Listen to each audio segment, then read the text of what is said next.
Two siblings in Nova Scotia, Canada are currently missing, Lily and Jack Sullivan. Lily is 6 years old, Jack is 4 years old. According to their mother, they're both on the autism spectrum, however, they're verbal and quite verbal.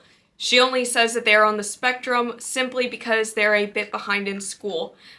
Whatever your opinion on that may be, let's move on to the more important point that today, May 8th of 2025, marks day 7 of the two siblings being missing, and their stepdad, Daniel Martel, has agreed to take a polygraph test and has voluntarily suggested that he takes one, and it is reportedly going to happen in a few days. You said they're flying in someone to do a polygraph test. Is that on you? That's not just on me, but on everyone. That's what I asked for.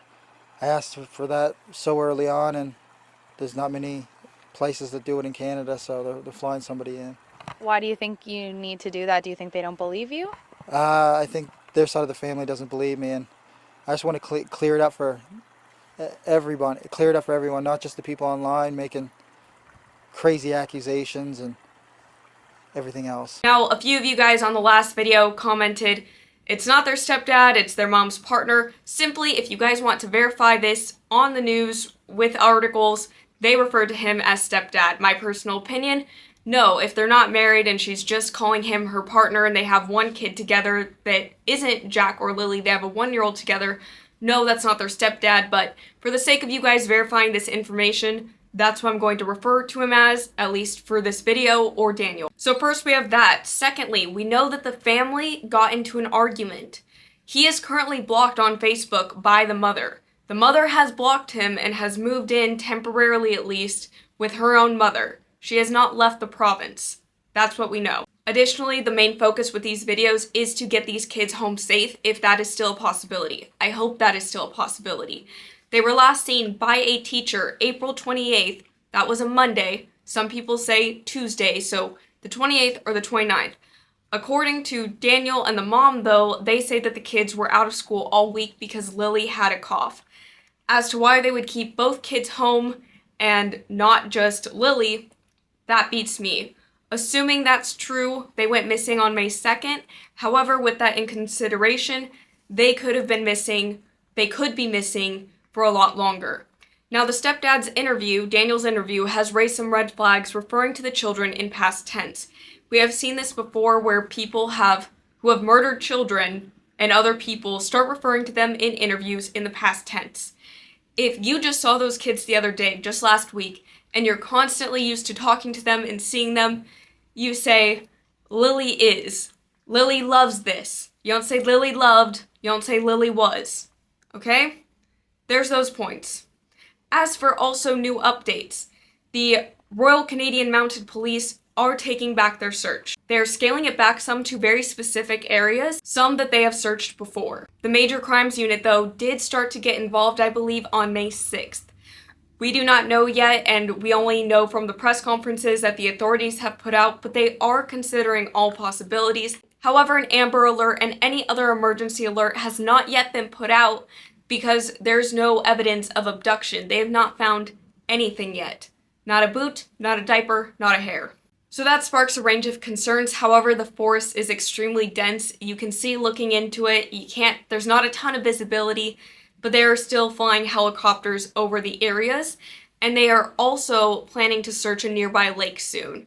Bodies of water have not yet been searched, but that is the next step.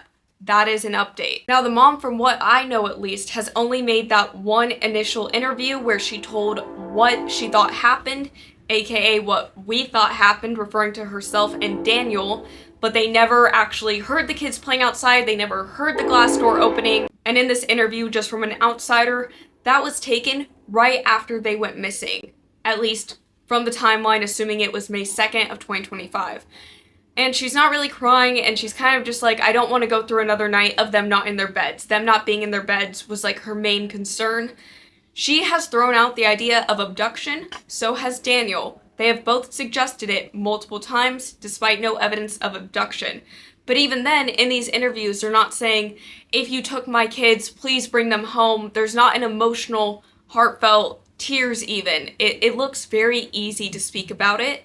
And another red flag, at least in my opinion, and the opinions of several other people, is that when she talks about the kids, her own kids, she's not referring to them by their names, but she will refer to her partner Daniel by his name.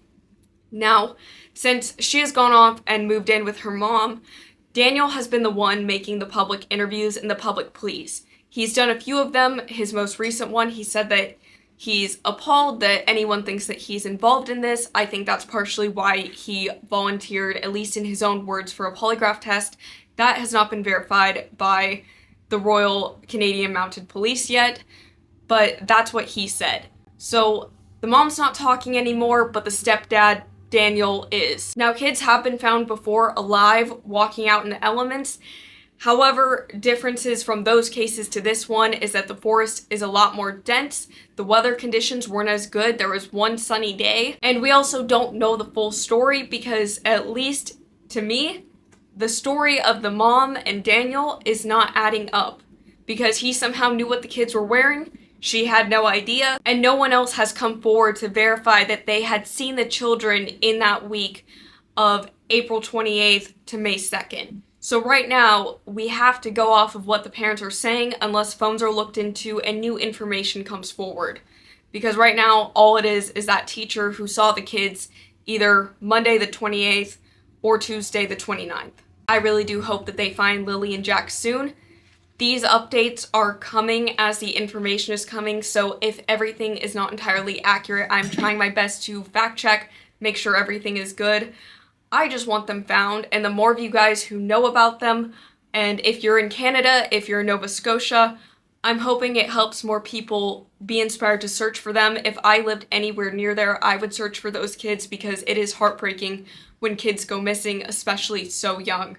So, thank you guys for watching. Please let me know in the comments if there are any more updates that you guys know about that I did not mention.